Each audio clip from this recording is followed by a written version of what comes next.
Baik, selamat berjumpa kembali dengan saya di topik saya yang berbeda. Kali ini di video pembelajaran yang baru ini saya akan membawakan topik mengenai dasar-dasar manajemen. Kita semua pasti sudah tahu apa itu manajemen. Ada banyak sekali istilah-istilah manajemen di kehidupan seharian kita. Namun di diskusi kali ini kita akan mengangkat manajemen dari unsur-unsur apa saja yang ada di dalamnya, pengertian, tahapan, dan beberapa proses manajemen. Dasar-dasar manajemen. Kita akan mulai belajar mengenai manajemen dari definisinya dulu. Yang pertama, pengertian manajemen. Kata manajemen berasal dari bahasa Prancis kuno yang berarti seni melaksanakan dan mengatur. Jadi manajemen itu sebenarnya sebuah ilmu atau seni untuk mempengaruhi orang lain agar mau bekerja untuk mencapai tujuan yang kita inginkan. Pengertian manajemen secara global adalah suatu kegiatan yang memiliki target dan tujuan dengan menggunakan perencanaan, pengarahan, serta pengorganisasian dalam mencapai tujuan tersebut. Menurut para ahli, diantaranya Harold Schon, manajemen adalah seni menyelesaikan pekerjaan melalui orang dalam kelompok formal yang terorganisir. Sementara Peter Drucker mendefinisikan manajemen sebagai organ multitujuan yang mengelola bisnis dan mengelola manajer dan mengelola pekerja untuk bekerja. Ada 4 fungsi utama dalam manajemen. Fungsi yang pertama adalah planning atau perencanaan, yang kedua organizing atau pengorganisasian, yang ketiga actuating atau implementasi, dan yang terakhir controlling, pengawasan atau pengendalian. Kita akan mulai dengan perencanaan atau planning. Perencanaan adalah proses mendefinisikan tujuan organisasi, membuat strategi untuk mencapai tujuan itu, dan mengembangkan rencana aktivitas kerja organisasi.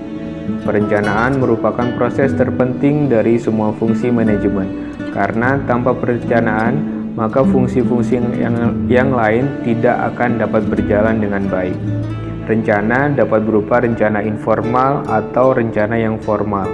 Informal adalah rencana yang tidak tertulis, namun akan dilaksanakan pada tahapan selanjutnya. Sementara rencana formal adalah rencana yang tertulis dan harus dilaksanakan suatu organisasi dalam jangka waktu tertentu.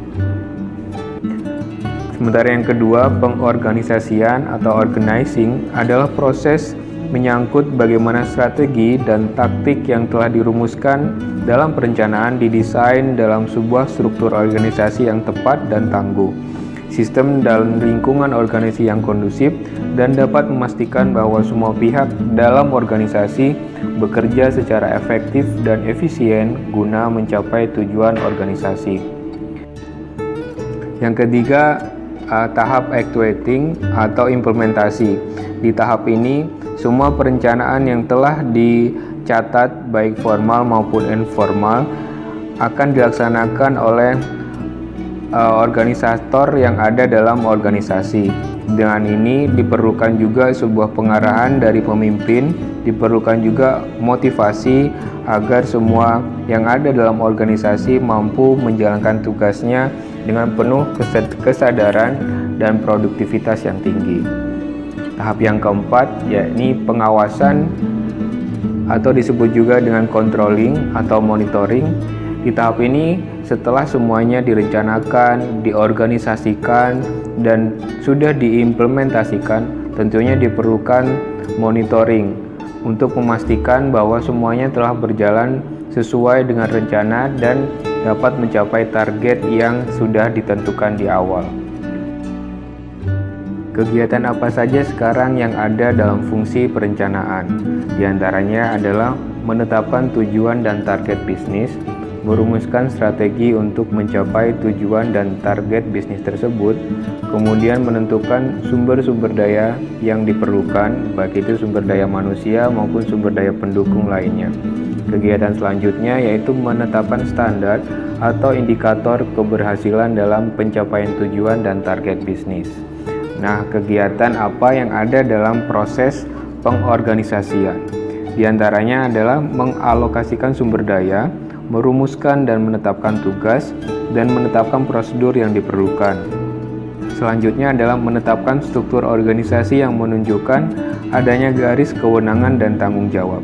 Kegiatan perekrutan, seleksi, pelatihan, dan pengembangan sumber daya manusia juga menjadi bagian dalam fungsi organisasi. Yang terakhir adalah kegiatan menempatkan sumber daya manusia tersebut ke dalam bagian-bagian yang ada dalam struktur organisasi.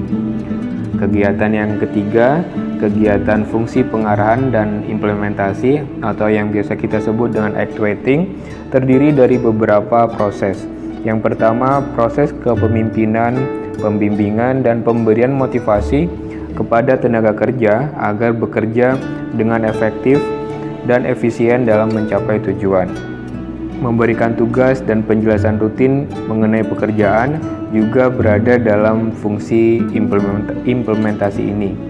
Kemudian menjelaskan kebijakan-kebijakan yang diperlukan untuk mendukung proses pencapaian tujuan organisasi.